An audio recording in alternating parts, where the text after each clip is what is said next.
প্রথমেই আপনাদেরকে রাজ হেসেল বা কিংস কিচেনে স্বাগত জানাই। আমাদের থিম হচ্ছে স্বাদের সাথে সমঝোতা নাই। গ্যাস ওভেন ব্যবহারের পর থেকে বেগুন পোড়া বা বেগুন ভর্তা খাওয়ার চল তো প্রায় উঠেই গেছে।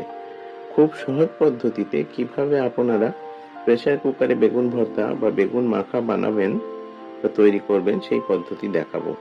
যার জন্য আমাদের লাগবে দুটো আস্ত বেগুন, একটা আলু, দুটো টমেটো, কয়েকটা কুচনো লঙ্কা, কয়েকটা কুচনো পেঁয়াজ, একটু কুচনো ধনেপাতা, একটু চিনি, একটু লবণ, 1 চামচ সর্ষের তেল।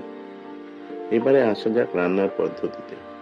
প্রথমেই বেগুনগুলো 4 ফালি দাগ দিয়ে ভেতরে পোকা আছে কিনা দেখে নিন।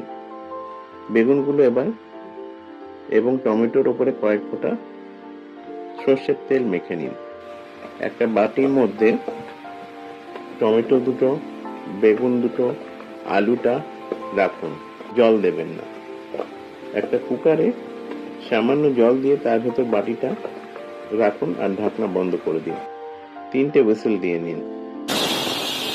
খানিকক্ষণ পর প্রেসার বার করা হয়ে গেলে কুকার খুলে বাটিটা বার করে নিন। বেগুন আর আলু আর টমেটো জল ছাড়া ভাপেই সেদ্ধ হয়ে গেছে।